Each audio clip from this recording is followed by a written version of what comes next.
ইসলাম যদি ক্ষমতায় এসে যায়, রব্বুল আলামিন তাফসীরের মাহফিল কোরআন সামনে নিয়ে আশা করে তোমার দরবারে দোয়া করি, এই বিশাল জনসমুদ্রের দোয়া কবুল করো মাবুদ গো, এই বাংলাদেশকে ইসলামের দেশ বানাইয়া দাও। দেশটা যদি ইসলামের হয়ে যায়, আইন যদি আল্লাহর হয়, শাসন যদি সৎ লোকেরা করে, রব্বুল আলামিন কোরআন শরীফে বলেন, তাহলে তারা চারটা কাজ করবে। আল্লাযীনা ইমাক্কান্নাহুম ফিল আরদ আকামুস সালাতা ওয়া আতাউজ যাকাত ওয়া আমারু বিল মা'রুফি ওয়া নাহাউ আনিল মুনকার। মুমিনেরা ক্ষমতায় এসে প্রথম যে কাজটা করবে, প্রথমে ক্ষমতায় এসেই নামাজ বাধ্যতামূলক করবে। প্রথম কি? ওয়াজ নসিহতে অনুরোধ করা হবে না, বাবাজিরা আল্লাহর রাস্তায় নামাজটা পড়ে না।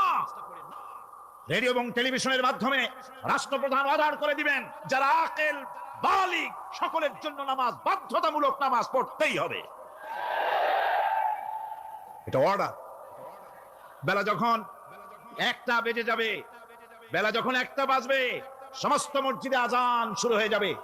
আজানের সাথে সাথে অফিস, আদালত, কল কারখানা, ক্ষেত খামার, শিক্ষাঙ্গন সব ডেডলক হয়ে যাবে।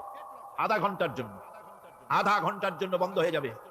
যারা মুসলমান অফিসে, কলেজে, ইউনিভার্সিটিতে, সর্বত্র তারা নামাজের জন্য প্রস্তুতি নেবেন। আধা ঘন্টার ভিতরে নামাজ আর খানা সেরে আবার কলেজ চলবে, বিশ্ববিদ্যালয় চলবে, কল চলবে, কারখানা চলবে, ক্যান্টনমেন্ট চলবে, সেক্রেটারিয়েট চলবে, সব আপন গতিতে চলতে থাকবে। আল্লাহর রহমত, বরকত আকাশ ছেড়ে নাজিল হয়ে যাবে। আর এই অর্ডার যে দেওয়া হবে, নামাজ পড়বেন, নামাজ পড়বেন সেখানে। থানায় যখন আজান হবে, থানায় আজান হয়ে গেছে, থানার স্টাফ, পুলিশ যারা আছে, জামাতে খাড়া হয়ে যাবে, ইমামতি করবেন ওসি সাহেব। এসপির অফিসে এসপি সাহেব ইমামতি করবেন, ডিসি সাহেব তার অফিসে ইমামতি করবেন, মন্ত্রী সেক্রেটারিয়েট ইমামতি করবেন, প্রেসিডেন্ট বঙ্গভবন ইমামতি করবেন, বিশ্ববিদ্যালয়ের ভাইস চ্যান্সেলরের ইমামতিতে সে জায়গার মুসলমান ছাত্র ছাত্রী, শিক্ষক শিক্ষয়িত্রী এক জামাতে নামাজ আদায় করবে। এই যদি হয় চিত্র দেশের, অপরাধ থাকবে? থানায় ওসি সাহেব নিজেই যদি জামাতের ইমামতি করেন, এইভাবে নামাজ আদায় করেন পুলিশদের নিয়ে জামাতে, ঘুষ আর খাবে তারা?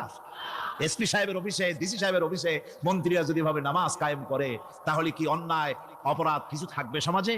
থাকবে না। নামাজ হচ্ছে অপকর্মের প্রতিবন্ধক। নামাজ পড়লে অন্যায় কাজ থেকে বাঁচার পর, অন্যায় থেকে বাঁচাই কিসে? নামাজ।